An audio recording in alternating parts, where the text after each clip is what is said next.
Today, we gather to remember and honor a man whose creativity touched countless lives. A man who worked passionately behind the scenes, yet left an unforgettable mark on the world of television and film. We are talking about Diego Borella, the talented assistant director of the hit Netflix series Emily in Paris. On August 21, 2025, during the filming of the show's highly anticipated fifth season in Venice, Italy, tragedy struck. Diego, only 47 years old, collapsed on set and passed away suddenly. His death has left the entertainment world in shock, and his absence is being felt deeply by colleagues, fans, and loved ones alike. Diego wasn't a face the audience saw on camera, but he was one of the most important forces ensuring everything on Emily in Paris ran smoothly. His role as assistant director demanded sharp focus, leadership, and creativity qualities he brought to every project with unmatched dedication. His sudden passing has not only paused production temporarily, but also left an emotional void in a team that considered him more than just a coworker. He was family. Reports suggest Diego's death was caused by a sudden heart-related incident. It happened so quickly that even with immediate medical attention, nothing could be done. The news has shaken the industry, reminding us all of life's fragility, even for those who seem full of energy, passion, and commitment. But Diego's story is not only about how he left us, it's about how he lived. A life full of art, storytelling, creativity, and kindness. Born and raised in Rome, Diego carved a path that took him from Italy to London, New York, and beyond. His work was not limited to one country or one industry. It was international, versatile, and admired. While most knew him for his work in television, Diego was also a storyteller at heart. Beyond the camera, he wrote children's stories and fairy tales, weaving magic for younger generations. His ability to spark imagination and bring joy was not just for audiences on screen, but also for children who read his words. And now, in the wake of his passing, the entire cast and crew of Emily in Paris, along with fans worldwide, are mourning and celebrating his legacy. From heartfelt tributes online to touching words shared by those who worked with him, one thing is clear. Diego Borella's influence was far greater than many realized. As we dive deeper into his story today on CelebRiot, we'll explore who Diego was, not only the professional, but also the person behind the career. We'll talk about his journey, the reaction from his colleagues, the impact of his loss, and how his memory will live on forever. Because while Diego may no longer be with us, his creativity, his warmth, and his contribution to storytelling remain eternal. On the evening of August 21, 2025, the city of Venice was buzzing with energy. Tourists filled the canals, gondolas floated under the bridges, and in the heart of it all, the cast and crew of Emily in Paris were preparing for one of the show's most important sequences. Season 5 had been building toward its grand finale, and the production team had chosen none other than the legendary Hotel Danieli, a Venetian landmark of elegance and history, as the backdrop for this climactic scene. For days, the crew had been working tirelessly, capturing shots along Venice's stunning canals, its cobbled streets, and the romantic bridges that give the city its magical charm.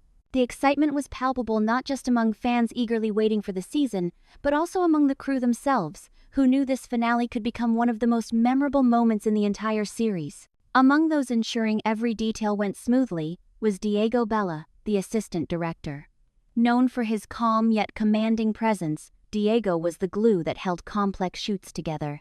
His job was to manage the chaos behind the scenes, keep the production schedule on track, and ensure the director's vision came to life. On that particular day, Diego was in his element, focused, energetic, and working with his usual mix of precision and creativity. But then, around 7:00 p.m. local time, something completely unexpected happened.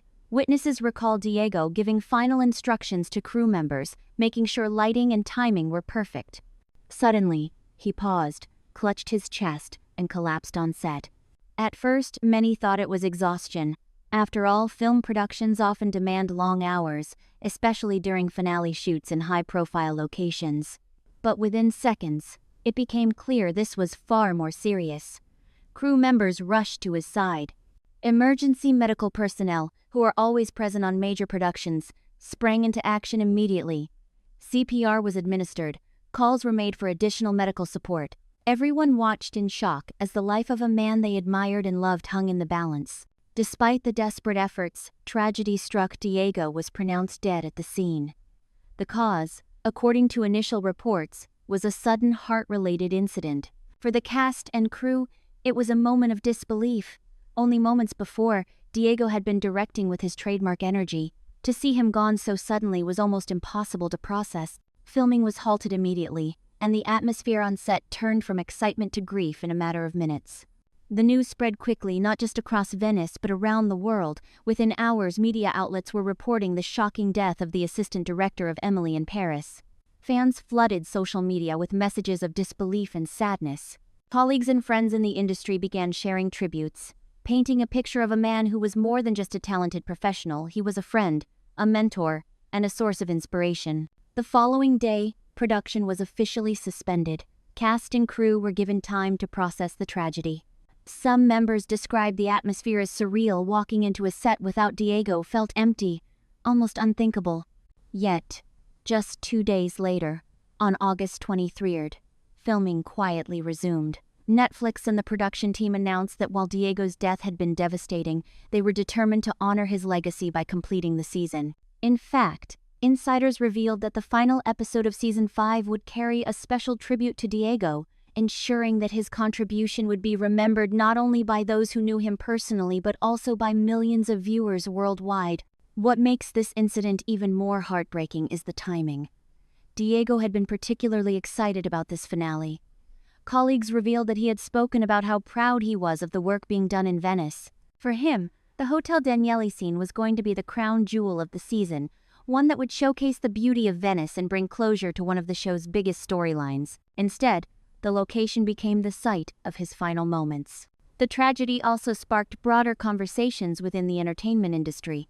Many began reflecting on the demanding nature of film and television production. Long hours, constant travel, and high-pressure environments often take a toll on the body and mind. Diego's sudden passing became a somber reminder of just how fragile life is, even for those who seem strong, vibrant, and unstoppable. Today, Venice still holds the memory of that night. For the Emily in Paris team, Hotel Daniele will forever be more than just a filming location. It will be a place tied to both beauty and loss. And for fans, Season 5 will now be remembered not just for its storyline, but as the season that carries with it the spirit and memory of Diego Bella. To truly understand the weight of Diego Bella's passing, we need to step back and look at the incredible journey that brought him to where he was.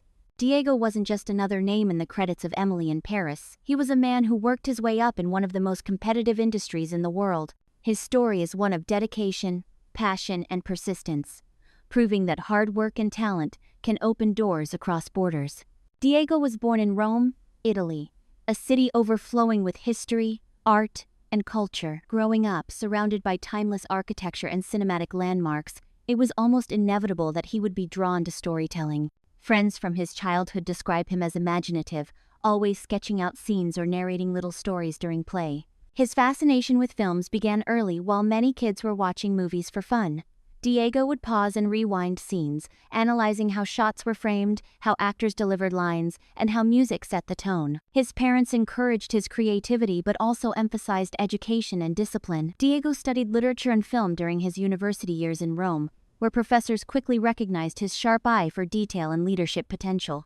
Unlike many who dreamed only of becoming a director or actor, Diego gravitated toward the behind-the-scenes world of filmmaking, particularly the organizational and creative aspects of production. After completing his training, Diego didn't confine himself to Italy. He had a hunger to experience the global entertainment industry. His journey took him first to London, where he worked on independent films and assisted in various television productions. London gave him exposure to a fast-paced multicultural environment that sharpened his skills. It also taught him how to adapt different sets, had different challenges, and Diego became known for his ability to solve problems calmly under pressure. Later, he moved to New York City, the beating heart of American entertainment. Here, Diego worked on both film and television projects, collaborating with diverse crews and gaining a reputation as a reliable assistant director who understood both the technical and human side of production. He wasn't just about managing schedules and logistics. He genuinely cared about the people he worked with, making him stand out